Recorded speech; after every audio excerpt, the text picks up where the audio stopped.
Now we will move towards the asset side, second side of the balance sheet, that is asset. अब asset के अंदर हमारे पास दो ही हेडिंग्स है, नॉन करंट एसेट और करंट एसेट। वैसे भी अगर आप इसके अंदर देखें तो इसके अंदर भी दो ही हेडिंग थी, नॉन करंट लायबिलिटीज और करंट लायबिलिटीज, क्योंकि एक्सटर्नल लायबिलिटीज तो यही दो, ये दो रिप्रेजेंट करती है इंटरनल लायबिलिटीज को। Fine, now non current asset represents, जैसे मैंने आपको नॉन करंट लायबिलिटीज का जो कंसेप्ट बताया वही सेम नॉन करंट एसेट के साथ है, asset for the period of more than 12 months और for more than 1 operating cycle. ठीक, नॉन करंट एसेट जो मेन हेडिंग है उसकी फर्स्ट सब हेडिंग होती है फिक्स्ड एसेट।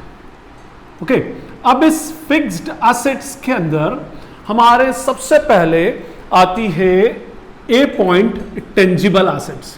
अब देखिए इस टेंजिबल एसेट के ऊपर तो ये तो आपने बेसिक्स जब आप पढ़ते हो 11th क्लास के अंदर अकाउंटेंसी का, उसी टाइम आपको क्लियर हो जाता है that what is the concept of tangible asset, assets which can be seen and touched, or we can say assets which are having their physical existence। जिसका physical existence हो, जिसको दिखाई देता हो, वी कैन टच, हम उसको छू के देख सकते हो, those are called the fixed asset. अब इसके अंदर आपको क्या बताया जाए, इसके अंदर लैंड आ जाएगी, building, plant and machinery, furniture and fixtures, live stock, all these items comes under the tangible asset. ये टेंजिबल एसेट के अंदर बेसिकली आ जाती है उसके अंदर। इसी में सेकंड हो जाता है बी पॉइंट, अगर हम लें तो that is called intangible assets. अब आपको इंटेंजिबल एसेट्स भी आपको अच्छे से पता होंगी, ये भी 11th क्लास के बेसिक्स में एक्सप्लेन किया जाता है। Assets which do not have their physical existence, जिनका अपना कोई फिजिकल एग्जिस्टेंस नहीं होता, मॉनेटरी एग्जिस्टेंस होता है, and they are very essential to run the business, जिनको बिजनेस चला, या मैं ऐसा कहूं कि भाई स्पेशल टाइप्स ऑफ परमिशन। ये इंटेंजिबल एसेट में majority intangible assets are the permissions. ये एक परमिशन होती है और उन परमिशन के against you will pay a lump sum amount for the period of more than 1 operating cycle or for the period of more than 12 months। तो those are called as the intangible asset। देखिए कुछ famous intangible assets तो आपने सुनी होंगी, जैसे goodwill, patent, copyright, trademark, franchises, है ना। बिसाइड्स और होती है लाइसेंसेस होते हैं, किसी को स्पेसिफिक लाइसेंस आपने ले लिया, रेसिपीज होंगी, masthead and publishing titles. Masthead means जो हेडिंग होती है मैगजीन्स की और न्यूज़पेपर्स की, पब्लिशिंग टाइटल्स होते हैं। बिसाइड्स उसके अलावा अपने कॉपीराइट्स, पेटेंट्स होते हैं, हाँ सॉफ्टवेयर्स होते हैं, माइनिंग राइट्स होती है, इसके अंदर कंप्यूटर सॉफ्टवेयर्स होंगे, formulas, models, design, prototypes, all these items, ये जो स्पेशल टाइप की परमिशंस होंगी, all those comes under the intangible asset. ये हमने किसी से परचेज कर ली है और उसको उसका पेमेंट कर दिया है और वो एक्चुअली स्पेशल परमिशन है, तो those type of permissions are actually shown under the heading of intangible assets. Fine, now see heading is the capital work in progress. Actually ये टेंजिबल एसेट अंडर डेवलपमेंट ऐसा बोल सकते हैं उसके अंदर। मान लीजिए कि आपने फर्स्ट, आपका एक बड़ा प्रीमिसेस है और आपके पास ऑलरेडी लैंड एंड बिल्डिंग है 50 करोड़ रुपीस की या 500 करोड़ की लैंड एंड बिल्डिंग है। अब आपने अपने ही प्रीमिसेस में एक और बिल्डिंग का कंस्ट्रक्शन स्टार्ट किया from 1 January 2021 and cost of this building is rupees 80 crore. 80 crore की कॉस्ट है and this will take 6 months to complete. ठीक है, ये 6 मंथ में बिल्डिंग कंप्लीट हो जाएगी। अब 1 जनवरी 2021 से इफ वी काउंट 6 मंथ्स, तो this building is going to be complete on 30th June 2021। इस डेट पर ये बिल्डिंग कंप्लीट होगी 80 करोड़ की। फाइन, बट अगेन इन दोनों डेट्स के बीच में we have 31 March 2021 on which date we have to prepare the balance sheet. हमें इस डेट पर बैलेंस शीट बनानी है। कहां लिखें अब इसको? अब लेट सपोज 1 जनवरी 2021 से 31 मार्च 2021 तक हमने मान लीजिए 50 करोड़ का काम कंप्लीट कर दिया। ठीक, अब 50 करोड़ का कैश आउट गोइंग तो हो चुका है ना, बट इसको आप लैंड एंड बिल्डिंग में डाल नहीं सकते क्योंकि अभी ये एसेट कंप्लीट हुई नहीं है, ये बिल्डिंग एक्चुअली बनकर कंप्लीट हुई नहीं है, और जब तक ये कंप्लीट नहीं होगी we are not able to show this building under the head of land and building. Complete ही नहीं हुई तो कैसे आप लिखोगे? क्योंकि अगर आपने एक बार उसको बिल्डिंग में शो कर दिया तो फिर उस पर डिप्रिसिएशन भी चार्ज होगा, सारे प्रोविजंस लगते हैं उसमें, तो अभी ये कंप्लीट नहीं है। तो ये 50 करोड़ की जो इनकम्प्लीट बिल्डिंग है that will be shown under the heading of fixed asset and capital work in progress. 50 crore की बिल्डिंग यहां पर आएगी, क्योंकि ये अभी तक हमारी कंप्लीट नहीं है। तो आई होप आपको क्लियर हो गया होगा कि क्या चीज कैपिटल वर्क इन प्रोग्रेस के अंदर एक्चुअली आती है। Fine, now fourth heading is intangible asset under development, ये डी। अब ये इंटेंजिबल एसेट अंडर डेवलपमेंट जो capital work in progress tangible asset के साथ था, ऐसे ही इंटेंजिबल एसेट के साथ में इंटेंजिबल एसेट अंडर डेवलपमेंट है। लेट्स सपोज आपने किसी से कोई सॉफ्टवेयर बनवाने के लिए दिया, और फिर वही बात, जैसे 1 जनवरी 2021 को आपने सॉफ्टवेयर बनवाने को दिया, cost of software is ₹50 crore, और 6 मंथ्स में मींस 30 जून 2021 को ये कंप्लीट हो जाएगा। आपने इसको एडवांस में 20 करोड़ पे कर दिए हैं, और 31 मार्च अभी आ गई और सॉफ्टवेयर कंप्लीट नहीं हुआ।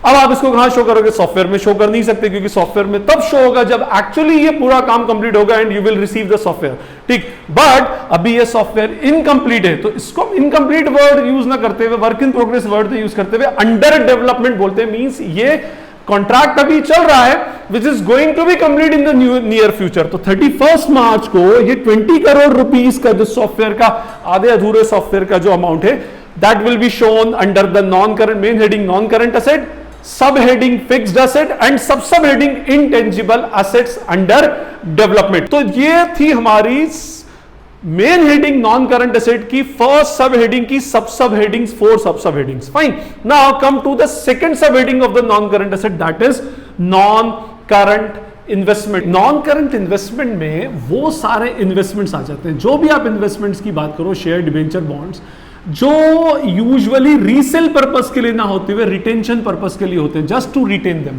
मींस हमने लॉन्ग टर्म के लिए उसको इन्वेस्टमेंट किया है, हमने किसी कंपनी के शेयर्स पर, हमारी कंपनी ने किसी दूसरी कंपनी के शेयर्स को परचेस कर लिया, और हमें पता है कि भाई ये लॉन्ग टर्म में बहुत अच्छा रिटर्न देने वाला है। if we retain all those investment for the period of 3 to 4 years, या हम सिंपल सी बात में बोले 12 मंथ से ज्यादा या एक ऑपरेटिंग साइकिल से ज्यादा पीरियड के लिए अगर हम इसको रिटेन करते हैं, तो ये हमें बहुत अच्छा रिटर्न 40-50% या 100% या मोर देन 100% का रिटर्न देगा। तो हमने उसको परचेस करके रख लिया। अब इन इन्वेस्टमेंट का जो पीरियड है, that is for the period of more than 12 months या मोर देन 1 ऑपरेटिंग साइकिल। तो these investment will come under the heading of non current investment. Fine, अब देखिए इसके अंदर में जैसे आपको बता दूं कौन कौन सी आइटम मेन आती है। ट्रेड इन्वेस्टमेंट जो होते हैं बिजनेस के, जो बिजनेस पॉइंट ऑफ व्यू से किए गए हो, investment in property, investment in equity instrument, investment in preference share of any other company, shares of any other company, government और trust securities, investment in debentures और bonds, mutual fund और investment in any of the partnership firm और other non current investment, जो भी nature हो उसको आपको specify करना पड़ेगा। तो ये सारी लिस्ट थी, ये सारी आइटम्स थी which comes under the heading of the non current investment. After that comes deferred tax asset net, जो मैं आपको ऑलरेडी डेफर्ड टैक्स लायबिलिटी के साथ में एक्सप्लेन कर चुका हूं। फाइन, उसके बाद fourth item is the long term loans and advances. तो ये यहां पर कंफ्यूजन क्रिएट होता है। Actually loans and advances borings के सेंस में भी लोग समझ लेते हैं कि भैया हमने लिया, और लोन्स एंड एडवांसेस, यहां अक्सर स्टूडेंट्स को कंफ्यूजन होता है।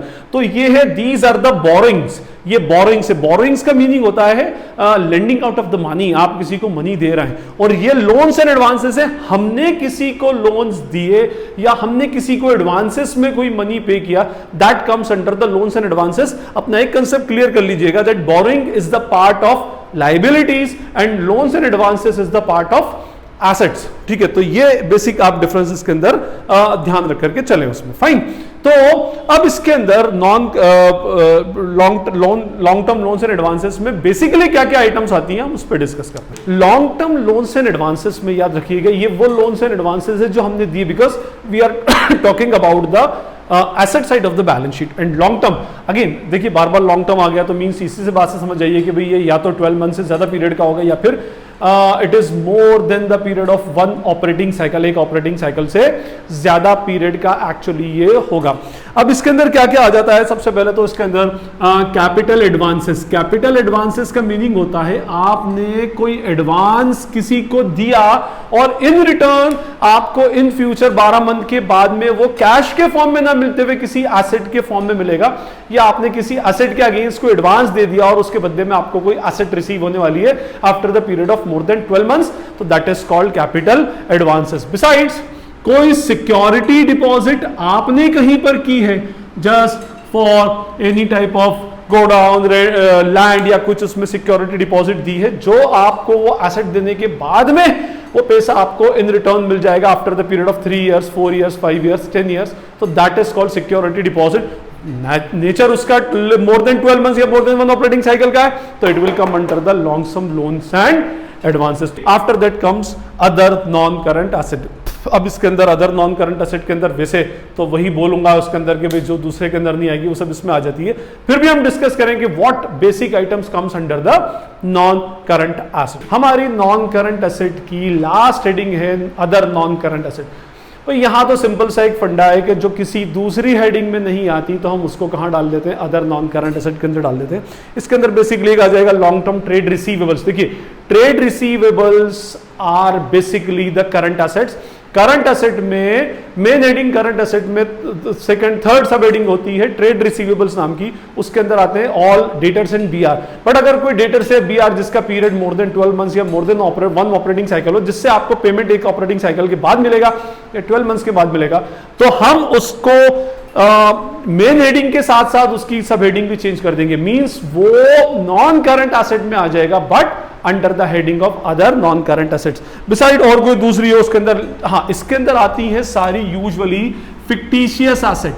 फिक्टिशियस एसेट्स में जस्ट लाइक मिसलेनियस एक्सपेंस, जैसे discount on issue of shares and debentures. जितने भी शेयर्स और डिबेंचर्स पर अगर आपने शेयर्स पे तो डिस्काउंट होता नहीं यूजुअली, डिबेंचर्स के ऊपर अगर कोई डिस्काउंट हुआ है वो इधर आ जाएगा उसके अंदर. और loss on issue of debenture, loss on issue of debenture होता है ना against the premium on redemption, तो loss on issue of debentures, warranty claims या इंश्योरेंस क्लेम रिसीवेबल. ये जो भी इंश्योरेंस क्लेम रिसीवेबल मींस अगर आपको कहीं से अगर कोई लॉस हो गया और अब इंश्योरेंस क्लेम आपको रिसीव होने वाला है, if you are going to receive insurance claim but after the period of 12 months और मोर देन 1 ऑपरेटिंग साइकिल, तो that will come under the heading of other non current asset. तो ये सब को डिस्कस करने के बाद हम इन सब आइटम्स को लिखने के बाद इनकी टोटल करेंगे तो that comes under the non current asset, that is a. ये हमारा first main heading of asset side complete. Now main heading of asset side, second main heading of asset side that is current asset. Current asset वो जो short 12 months से कम की हो या operating cycle से कम period की हो. करंट एसेट जो हमारी मेन हेडिंग है, इस करंट एसेट की जो सबसे फर्स्ट सब हेडिंग है, बी से लिया हमने, सबसे फर्स्ट हेडिंग होगी हमारी current investments. Actually current investments में वही सारे इन्वेस्टमेंट्स आते हैं जो नॉन करंट इन्वेस्टमेंट में आते हैं, but again the difference is of timing.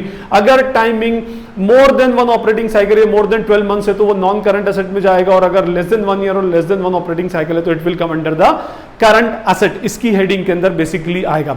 इसके अंदर वही investment in property, investment in mutual fund, investment in partnership firm, किसी दूसरी कंपनी के डिबेंचर शेयर. आपका पर्पस रिटेंशन ना होते हुए आपका पर्पस उसका बेसिकली रीसेल होना चाहिए उसका. इसी में सेकंड हेडिंग है इन्वेंट्रीज. अब इस इन्वेंट्रीज के अंदर जो इन्वेंट्रीज मींस इन जनरल बोला जाए तो स्टॉक, तो क्या क्या आता है इसके अंदर? Inventories of the raw material, जो भी रॉ मटेरियल की इन्वेंट्रीज आपके पास पड़ी हुई है, work in progress, finish goods, besides stores and spheres, जो आपके पास कुछ स्पेयर पार्ट्स या स्टोर्स का जो छोटा मोटा सामान रखा हुआ है उसकी इन्वेंट्री भी इन्वेंट्रीज के अंदर आ जाएगी. Inventory of the loose tools, loose tools की इन्वेंट्री, जो छोटे मोटे स्क्रू ड्राइवर, पानी पिंचेस, ये सब है, तो ये सब भी किसके अंदर? इन्वेंट्रीज के अंदर आ जाएंगे. तो ये सारी हमारी trading inventory, raw material, WIP, finish goods, और ये हमारे पास जो दूसरे हमारे एक्स्ट्रा वर्क के लिए स्टोर्स एंड स्पेयर्स और लूज टूल्स आते हैं, all those comes under the heading of the inventories under the main heading of the current asset. हमारी थर्ड हेडिंग होगी ट्रेड रिसीवेबल्स. अब ट्रेड रिसीवेबल्स के बारे में आपको पता है, ट्रेड रिसीवेबल्स के अंदर दो ही आइटम आती है, first are the debtors and second are the bills receivable. और इसका पीरियड तो एक्चुअली ये तो हमें स्टार्टिंग से ही पता है कि भाई debtors and trade receivables are the current asset, क्योंकि इसका पीरियड लेस देन 12 months या less than 1 operating cycle basically होता है. Next heading is fourth is cash and cash equivalents. Cash और कैश के जैसे, ये भी आपको पता है, cash in hand, cash is one of the fastest moving asset of the world. ठीक है, कैश इन हैंड आ जाएगा, कैश एट बैंक आ जाएगा, बिसाइड्स चेक इन हैंड जो आपके पास बैंक के अंदर पड़े हैं. तो ये सारी आइटम्स बेसिकली हमारी कैश एंड कैश इक्विवेलेंट्स के अंदर आ जाती है. उसके बाद हमारा फिफ्थ है, इसके बाद short term loans and advances. जो हमने long term loans and advances में पढ़ा था, हमने जो long term loans and advances दिए थे जिसका पीरियड मोर देन 12 मंथ्स या मोर देन 1 ऑपरेटिंग साइकिल था, शॉर्ट टर्म के अंदर वो सारे लोन्स एंड एडवांसेस, वो लोन्स या वो एडवांसेस हमने पे किए जिसका period less than 1 operating cycle होगा, तो all those comes under the short term loans and advances, सारी चीजें बेसिकली उसके अंदर आ जाएंगी। And last but not the least, other current asset, ये अदर करंट एसेट के अंदर वो सारी एसेट आएंगी जो किसी दूसरी हेडिंग, करंट एसेट की हेडिंग में नहीं आती, हम सारी इसके अंदर उठाकर डाल देंगे। जस्ट लाइक प्रीपेड एक्सपेंस, अगर हमने कोई एक्सपेंस पहले से पे कर दिया, आपको प्रीपेड एक्सपेंस का कैसे पता होगा, accrued income, advance taxes, dividend receivable, इस टाइप की जो इनकम्स होंगी, all those comes under the other current asset, and total of all these current asset will be the total current asset that is represented by the alphabet B। बस ये overall asset की contents है, तो A plus B will be the total asset A plus B, और total asset should be equal to the total liabilities, ये तो आपको पता ही है। Besides बैलेंस शीट के अंदर एक आइटम बैलेंस शीट के नीचे as a foot note show करते हैं, those are called contingent liabilities। अब ये कॉन्टिंजेंट लायबिलिटीज ऐसी लायबिलिटीज होती है जिस पर कंपनी तो एक्सेप्ट करती है कि भाई ये लायबिलिटी हमें पे करना है, बट लेने वाला क्लेम नहीं करता। ये किसी स्पेशल इवेंट के ऑकर होने के ऊपर एक्चुअली क्रिएट होती है। जैसे मैं आपको बताऊं कि आप एक इसके अंदर होता है प्रपोज्ड डिविडेंड। अभी जो नए अमेंडमेंट के according proposed dividend will become the part of contingent liability. आपने डिविडेंड को प्रपोज कर दिया, कंपनी ने प्रपोजल बना दिया कि वी हैव टू पे द डिविडेंड, लेकिन अभी तक कंपनी ने उसको पे नहीं किया, तो ये तो शेयर होल्डर को देना है। पहले ये जो हेडिंग थी ये आती थी शॉर्ट टर्म प्रोविजंस के अंदर, बट एक्चुअली क्योंकि ये लायबिलिटी पेबल किसको है, हमारी कंपनी के शेयर होल्डर्स को, तो और वो बेसिकली डिविडेंड को तब तक क्लेम नहीं करते जब तक उनको मिलता नहीं है। तो जो डिविडेंड प्रपोज कर दिया बट अभी तक पे नहीं हुआ, that propose dividend actually comes under the heading of contingent liability. Because besides इसके अलावा arrears of dividend of preference shares, जैसे मैं आपसे कहूं कि भाई आप एक कंपनी है एक्स लिमिटेड नाम की, और इसको हर साल भाई प्रेफरेंस शेयर और इक्विटी शेयर में आपको डिफरेंस पता है, आप इतना टाइम नहीं है कि उसके ऊपर हम डिस्कशन करें। अब इसको हर साल 2 लाख रुपए का प्रेफरेंस डिविडेंड डिस्ट्रीब्यूट करना पड़ता है। 2018 में लॉस हो गया तो no dividend will be paid against the preference share as well as equity share. 2019 के अंदर भी लॉस हो गया तो no dividend will be paid.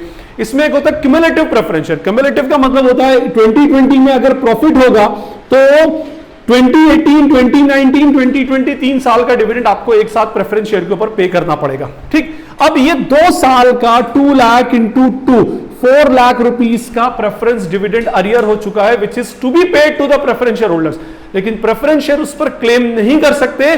तो ये जो डिविडेंड है, this dividend will also be shown under the heading of contingent liability, और कंटिंजेंट लायबिलिटी बैलेंस शीट का पार्ट नहीं होती, it is shown as a foot note below the balance sheet. Balance sheet जहां खत्म होगी उसके नीचे कंटिंजेंट लायबिलिटी के फॉर्म में शो किया जाएगा। So basically friends, this is all about the balance sheet of the companies. I hope आपको ये format of the balance sheet जो होगा ये पूरा क्लियर होगा और समझ में आ गया होगा। In case if you find any query, any doubt, कोई भी क्वेरी, कोई भी डाउट लगे, you can ask in the comment section में। जितनी जल्दी होगा पढ़कर उसके ऊपर नई वीडियो बनाऊंगा या उसी कमेंट सेक्शन में आपकी क्वेरीज को रिजॉल्व करने की कोशिश करूंगा। Thank you, thanks a lot.